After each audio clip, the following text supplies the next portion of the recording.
गाई चाहिँ त हेर त ल हाम्रो बारीमा अहिले चाहिँ हामी चाहिँ मुला खाँदै हो लाइन गएको अवस्थामा हामी यसो बारी छिरेको होइन केटाहरूले सबले मुला भेटायो के अरे काँक्रा काँक्रा यो मेरो न्यू भ्लग स्टुडेन्ट यो बोडी गाडीले पन्छाउँदैन कान्छ कति यो पनि हामी काँचै खानु मिल्छ नि त बोडी यहाँ पनि त्यस्तै भएछ ओ बुद्ध चिताको बोट मर्ला नि फेरि यहाँ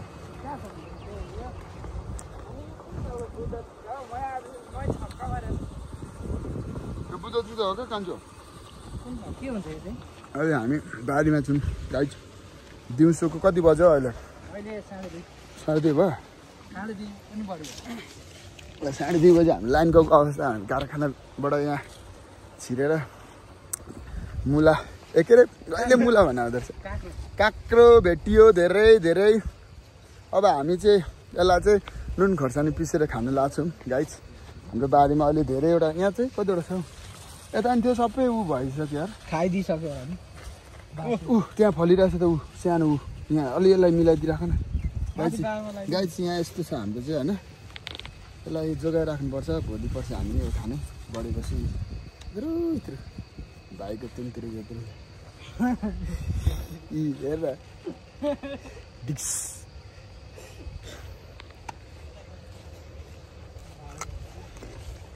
टिपेको नरम रहेछ काँक्रा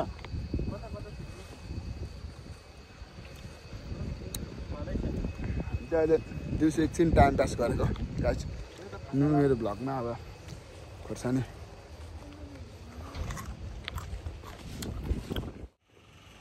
अब हामी एउटा साँझेर खानु भएको छौँ नुन खोर्सानीसँग बारीमा छिरेर होइन यो काँक्रा खोजेर आएको यो काँक्रा चाहिँ अहिले कुनै ठुलो कुनै पाकेको यस्तो भएछ यो चाहिँ अर्ग्यानिकै हो अर्ग्यानिक मल हालेको अब यसलाई हामी चिरेर खोर्सानीसँग खानु लाग्यो लाइन गएको थियो नि त त्यही भएर हामी बारीतिर छिरेको अब हामी चाहिँ मुलाको के अरे काँक्रा चाहिँ खाँदैछौँ बारीबाट भर्खर लिएर आएको काँक्रा होइन यस्तो खोर्सानीको हुन्छ यस्तो दामी बारीको भर्खर टिपेर हालेको हाल्दिन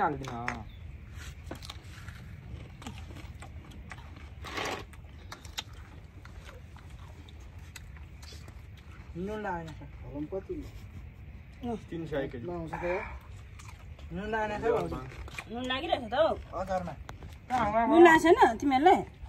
अझै लागेको छैन आज फेरि कुन भाउ भन्दै थियो आज फेरि तर खानु नखानु पिरो खाँदैन म आम्दो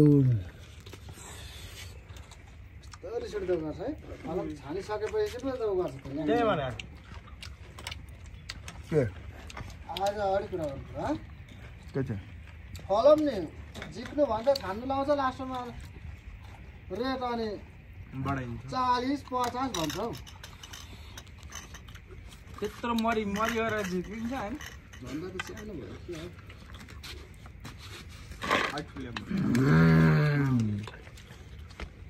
मजा खान्छ काल जाऊ सानो जे काल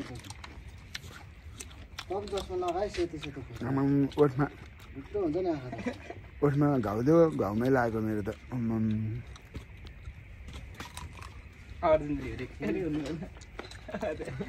एउटा खान्छु भनेको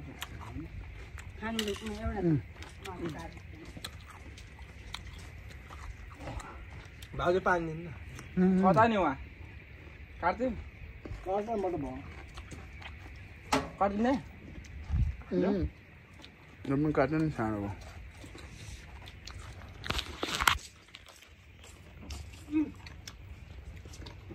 यस्तो दिउँसो घाम लागिरहेछ होइन गाइस।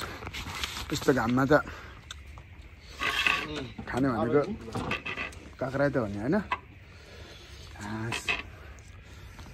फेरि कटाइ हुँदैछ।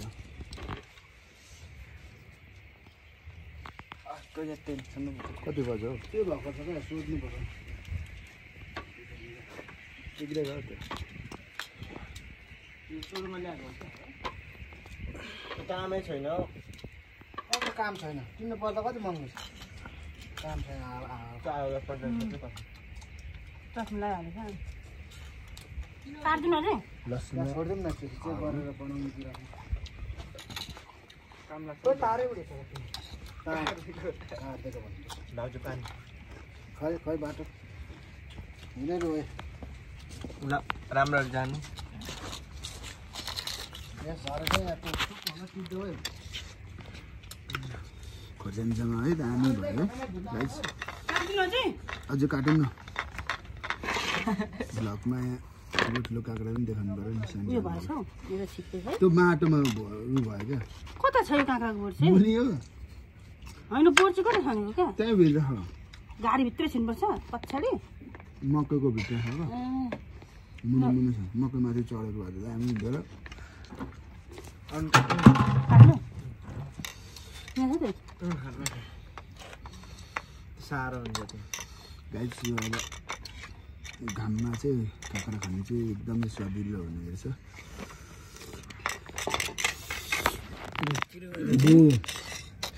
यो मालै उठेन हौ यहाँ यहाँ खोर्सानी चाहिँ टक्क लाउनुपर्छ यसरी होइन अनि यस्तो गरेर होइन यस्तो गरेर होइन गाइस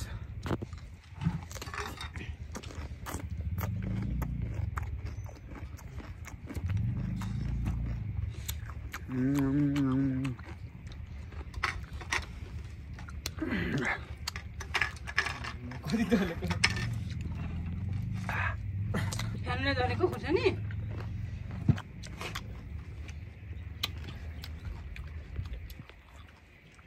चिसो चिसो हावा आहा कस्तो आनन्द है खोलाको हावा पनि आइरहेको छ मास्तिरको काँक्रा खुवाइ खान्छ अब काम गर्नुपर्छ डान्स काँक्रा फेरि आफ्नै बारीमा भनेको है तर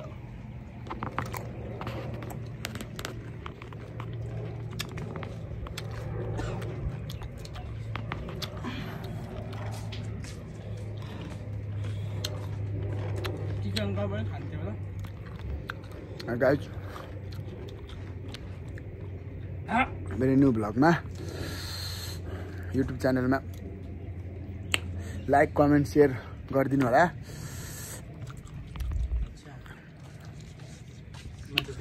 गाइस किन मिल्दैन